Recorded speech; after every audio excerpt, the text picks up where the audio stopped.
అందరికీ నమస్కారం అండి. వాచిరావ్ online competitive guidance centre welcome అండి.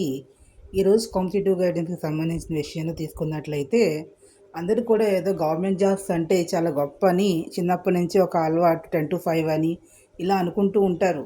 కానీ అన్ని గవర్నమెంట్ జాబ్స్ అట్లా ఉండవండి. అదేవిధంగా పే స్కేల్ తీసుకున్నట్లయితే కొన్ని చాలా తక్కువ పే స్కేల్ ఉంటుంది. ఆఫ్టర్ దట్ పెన్షన్ కూడా ఇది ఓల్డ్ పెన్షన్‌లో ఎవరు లేరు కాబట్టి ఇప్పుడు పెన్షన్స్ కూడా సరిగ్గా రావట్లేదు.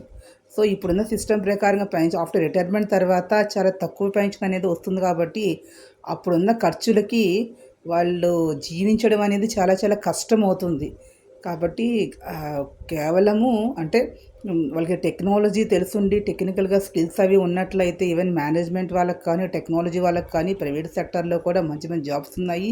అక్కడ పే స్కేల్స్ కూడా చాలా గుడ్‌గా ఉంటున్నాయి కాబట్టి ఆ అవకాశం ఉంటే డెఫినిట్‌గా ఫస్ట్ ప్రయారిటీ వాటికే ఇవ్వడం అనేది చాలా చాలా బెటర్. ఎందుకంటే ఎగ్జామ్స్ రాసి కాంపిటీటివ్ ఎగ్జామ్స్ గవర్నమెంట్‌లో చాలా తక్కువ జాబ్స్ ఉంటాయి. అవి కూడా రిజర్వేషన్ ప్రకారం ఉంటాయి కాబట్టి చాలా తక్కువ మందికి మాత్రమే జాబ్స్ దొరుకుతాయి కాబట్టి మెయిన్‌గా దాన్నే టార్గెట్ పెట్టుకొని టైం వేస్ట్ చేసుకోకుండా వేరే వేరే కోర్సెస్ కనుక చేసినట్లయితే మంచి జాబ్స్ అనేవి దొరుకుతుంది.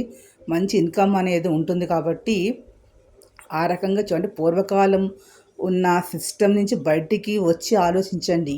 ఈ తరం వాళ్ళకి చెప్పేదేంటంటే అదే పద్ధతిలో అయితే వెళ్ళొద్దు. కొన్ని జాబ్స్ అంటే గవర్నమెంట్ ఆఫ్ ఇండియాలో కొన్ని సర్వీసెస్‌కి కొంతవరకు స్కేల్ ఆఫ్ పే గుడ్‌గా ఉంటుంది కాబట్టి వాళ్ళకి కొంత బెటర్. కానీ చాలా తక్కువ ఉద్యోగాలే ఉంటాయి.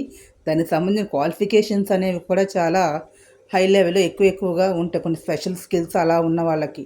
కాబట్టి ఏదేమైనా కానీ అందరూ కూడా ఈ కోర్సెస్ అనేవి నేర్చుకోవడం మంచిది. ఈ టెక్నికల్‌గా క్వాలిఫైడ్ అయిన ఎవరైతే ఉంటారో ఆ పీజీ క్వాలిఫికేషన్స్ ఉన్నవాళ్ళు వాళ్ళందరూ కూడా మీ రిలేటెడ్‌గా మీ కోర్స్‌కి సంబంధించి రిలేటెడ్‌గా ఉన్నటువంటి కోర్సెస్ నేర్చుకోండి. కేవలము ఎడ్యుకేషన్ నుంచి బయటకొచ్చిన వెంటనే జాబ్ రాదు. ఏవో ఒక స్కిల్స్ లేకుండా ఉద్యోగం రావట్లేదు. ఈ వీడియో మీకు నచ్చినట్లయితే please subscribe my channel. Comment బాక్స్‌లో కామెంట్స్ తెలియజేయండి.